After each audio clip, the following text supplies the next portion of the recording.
Europe 1 Soir. 19h, 21h, Rudy Saada.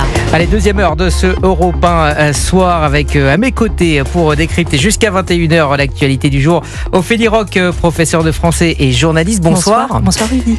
Michel Fayad, analyste politique et géopolitique. Bonsoir. Bonsoir. Merci d'être avec nous sur Europe 1. Et puis Régis Le Saunier, grand reporter et resté avec nous, directeur de la rédaction d'Omerta. Merci d'être resté parce qu'on va parler d'un sujet que vous maîtrisez bien. Nous sommes avec notre invité de 20h10, Stéphane Boussois. Bonsoir. Bonsoir, c'est Sébastien. Pardon, Sébastien, je ne sais pas pourquoi je vous ai appelé Stéphane, il y avait bien écrit Sébastien sur ma affiche. Vous êtes chercheur en sciences politiques, directeur de l'Institut géopolitique européen à Bruxelles et auteur de l'ouvrage Trump, retour vers le futur. C'est aux éditions Mareuil. Merci d'être avec nous. On va tout d'abord commenter avec vous cette sortie évidemment attendue d'Emmanuel Macron, qui n'a pas eu de mots assez forts pour condamner l'initiative de Benyamin Netanyahou, donc de prendre le contrôle total de la bande de Gaza. Le président parle de désastre annoncé. Est-ce que c'est votre point de vue ? Écoutez, j'ai envie de dire et après. Je crois pas que malheureusement la France et en particulier Emmanuel Macron, dans des agitations polymorphes depuis des années, ait pu avoir une quelconque influence sur le sort du monde et sur l'évolution des relations internationales et en particulier au Moyen-Orient. Je crois qu'effectivement Benjamin Netanyahou est relativement seul dans cette stratégie jusqu'au boutiste et tout à fait critiquable.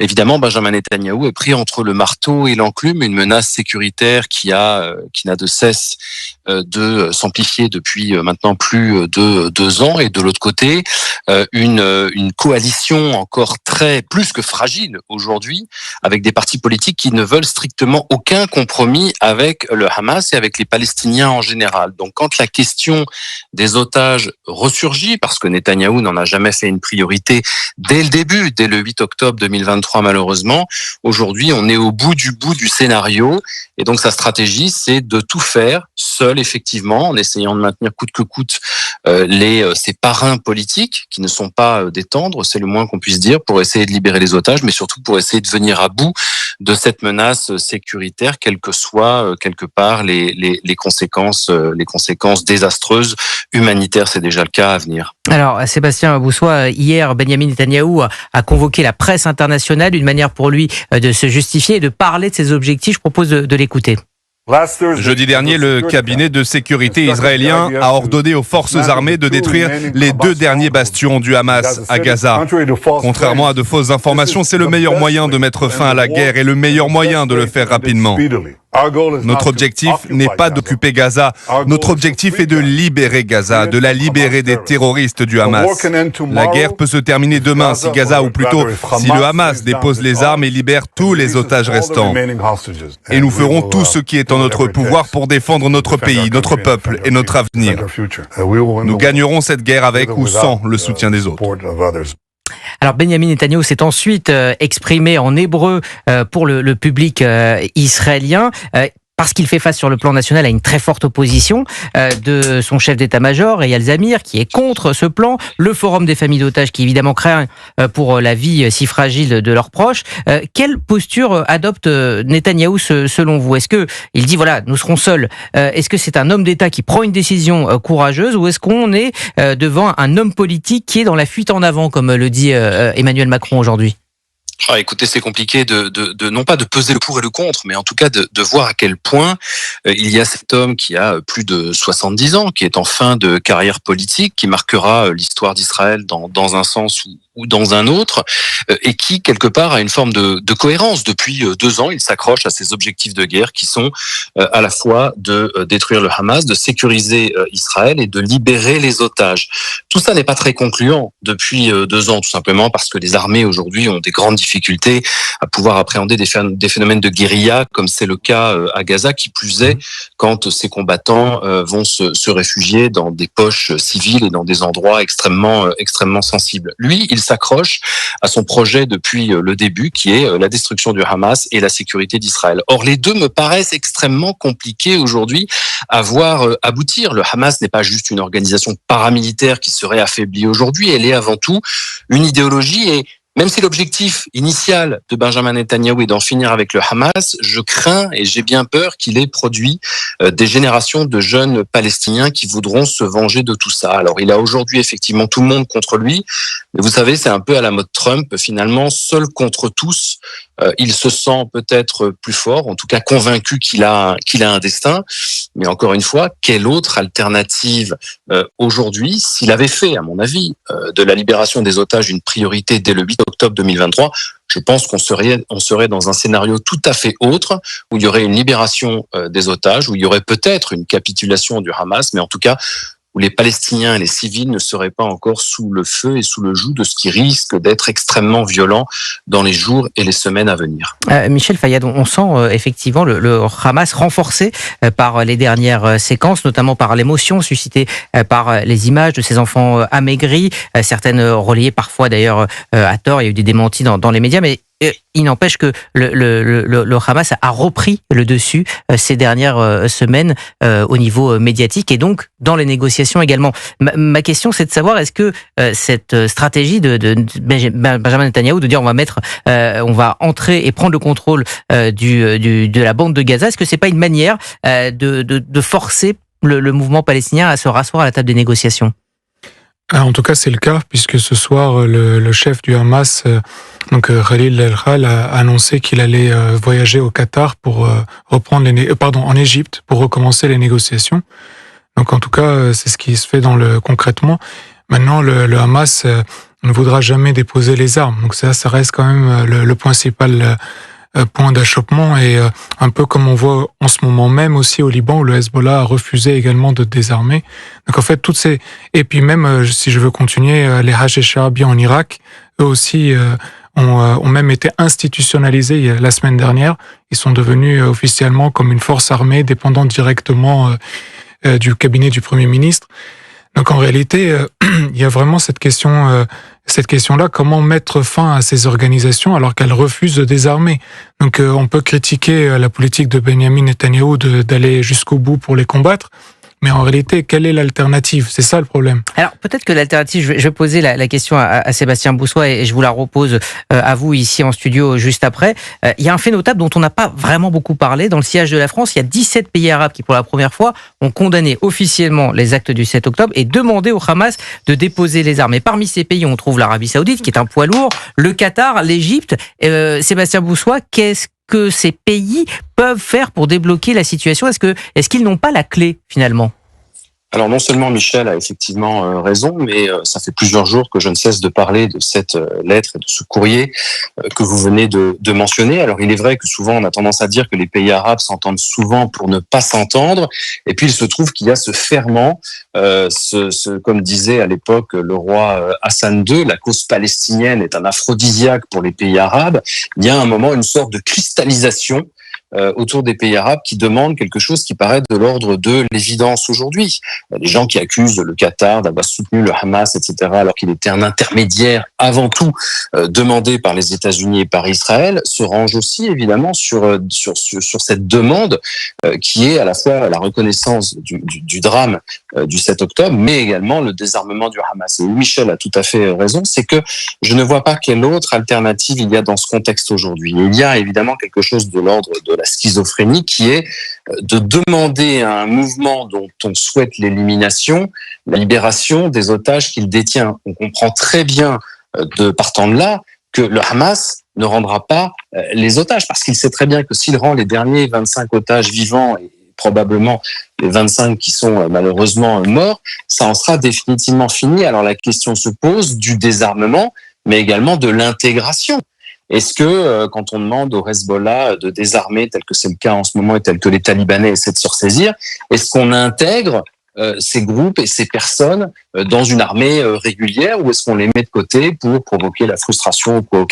C'est une véritable question qui va évidemment se poser. C'est que si on n'élimine pas les gens du Hamas, qu'est-ce qu'on en fait concrètement? Et ça, aujourd'hui, personne n'a une réponse très très claire sur le sujet. Régis Le Sommier. Oui, non, je rajouterais à tout ça, c'est que Benjamin Netanyahou non plus n'a pas de réponse justement à apporter en réalité, puisque il a fait la promesse au soir du 7 octobre d'éradiquer le Hamas. Ça a toujours été son mantra pendant ces diverses séquences, puisque s'attaquer au Hamas, ensuite il s'est attaqué aux alliés du Hamas avec le Hezbollah, avec la guerre contre l'Iran. Enfin, il y a eu tout un enchaînement de séquences liées à cet épisode de Gaza, mais au départ, l'objectif, c'était ça.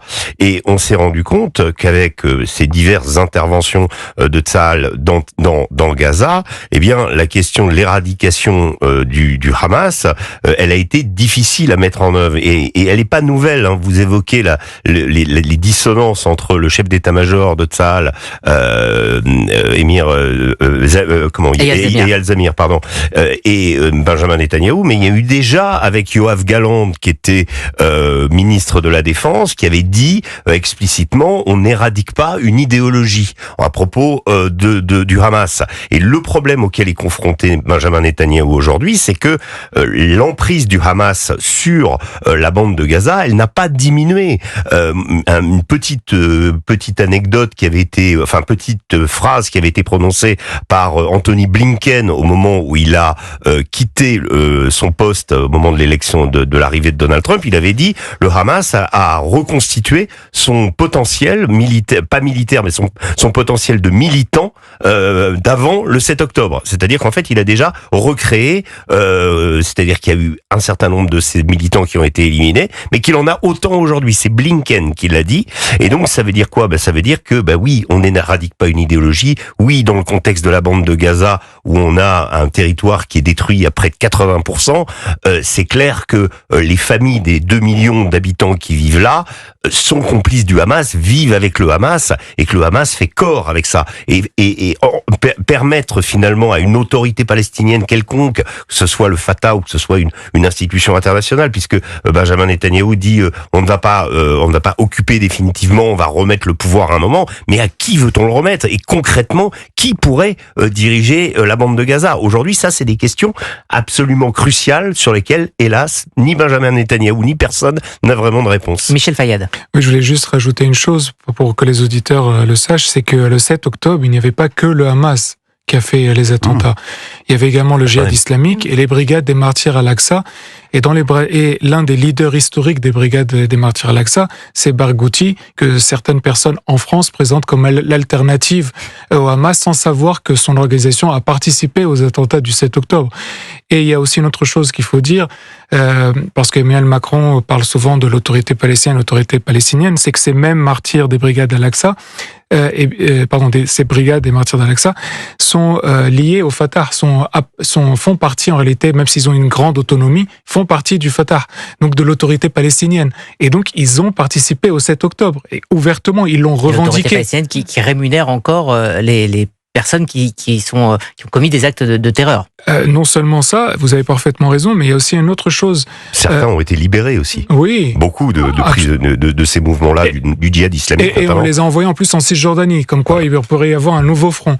Mais il y avait aussi un autre élément, c'est que entre 1948 et 1993, il y a eu moins d'Israéliens tués que entre 1993 et 2000, c'est-à-dire la deuxième intifada. Imaginez-vous, c'est-à-dire que lorsque on a lancé le processus de paix, il y a eu plus de morts que lorsqu'il n'y en avait pas. C'est quand même choquant. Et ça en dit long en fait sur la perspective de paix, malheureusement, sur cette région. Qui semble bien lointaine. Sébastien Boussois, Netanyahou n'a-t-il pas manqué justement une chance de renforcer les accords d'Abraham? On parlait de ces 17 pays arabes qui condamnent les actes du 7 octobre. On sait que c'est une de ses grandes réussites, les accords d'Abraham. Est-ce que pour lui, plutôt que d'annoncer le fait de prendre le contrôle de la bande de Gaza, il n'aurait pas plus eu intérêt à marginaliser une bonne fois pour toutes le Hamas? Oui, alors c'est une grande réussite, surtout de Donald Trump, qui a bien arrangé évidemment Benjamin Netanyahou. La question soulevée par Régis sur la souveraineté même de Gaza, qui pourrait être à même, évidemment, elle est entière et elle fait écho à tout ça. puisque on se souvient qu'avant le 7 octobre, il y avait un processus de normalisation accéléré entre l'Arabie Saoudite et Israël. Ça devait être le nouveau parrain des accords d'Abraham. Ça arrangeait bien Mohamed Ben Salman qui avait besoin de business pour faire tourner son fameux projet de vision 2030. Ça arrangeait bien le dirigeant saoudien d'entrer dans la roue quelque part des Émirats arabes unis qui n'ont jamais d'ailleurs critiqué outre mesure quelque part tout ce qui s'est passé depuis le 7 octobre parce que business as usual, les accords d'Abraham sont extrêmement bénéfiques pour l'ensemble des pays signataires. Et donc l'Arabie Saoudite qui lorgne à la fois sur le nucléaire civil dit qu'il aimerait bien se réconcilier avec Israël à un moment ou à un autre, mais qu'il faudrait qu'il y ait la reconnaissance de l'État palestinien. Et donc Trump, lors de son dernier voyage dans le Golfe, avait proposé à l'Arabie Saoudite d'avoir cette forme de souveraineté sur Gaza. Mais on voit bien qu'en réalité, personne n'en veut. Il n'y a pas un pays arabe qui veut gérer ce bourbier. C'est bien toute la difficulté. Ça a été très justement souligné également par Michel, les compromissions de ce que j'appelle moi l'inautorité palestinienne qui n'a pouvoir en réalité sur pas grand-chose. Ce Mahmoud Abbas retranché dans la Moukata comme si on était encore en pleine période d'intifada n'a pas beaucoup de pouvoir. Alors il s'agite quelque part en ce moment avec Mohamed Ben Salman, mais je ne sais pas ce que ça donnera. Honnêtement, cette poudrière de Gaza, ou ce qu'il en reste en tout cas, est véritablement le cadeau empoisonné dont personne ne sait que faire. Benjamin Netanyahou évidemment rêve de signer des accords non pas de paix mais de normalisation avec l'ensemble des pays arabes. Mais évidemment, il faudra voir dans les mois, voire plus, ce qu'il sera possible de faire. En tout cas, des pays fondamentaux dans la Oumma et dans la Ligue arabe aujourd'hui restent dans ces accords d'Abraham. J'ai pas eu oui dire qu'un seul ait décidé de sortir pour protester contre la politique israélienne à Gaza. Donc, il faut croire qu'il y a un avenir dans la signature de paix entre Israël et d'autres pays arabes et que la question palestinienne et Gaza sera probablement un outil, un objet de moindre importance. Merci Sébastien Boussois. Je rappelle que vous êtes chercheur en sciences politiques, directeur de l'Institut géopolitique européen à Bruxelles et puis auteur de cet ouvrage Donald Trump, Retour vers le futur aux éditions Mareuil. Merci de nous avoir éclairé ce soir. Merci à vous, Régis Le Sommier, d'être resté finalement 1 heure avec nous tout à fait. et nous avoir également éclairé. Michel Fayado, Filirock reste avec nous. Alors, une petite annonce pour vous parler évidemment de la libre antenne d'Europe 1, assez culte, hein, c'est tous les jours, même l'été, ça démarre juste après le journal de 22h jusqu'à 1h du matin. Vous retrouvez l'écoute bienveillante de Sana Blanger, un moment d'échange en toute liberté, sans jugement ni tabou. Si vous souhaitez témoigner, partager votre expérience, eh bien, laissez dès maintenant vos coordonnées en appelant Europe 1 01 80 20 39 21, appel non surtaxé 01 80 20 39 20.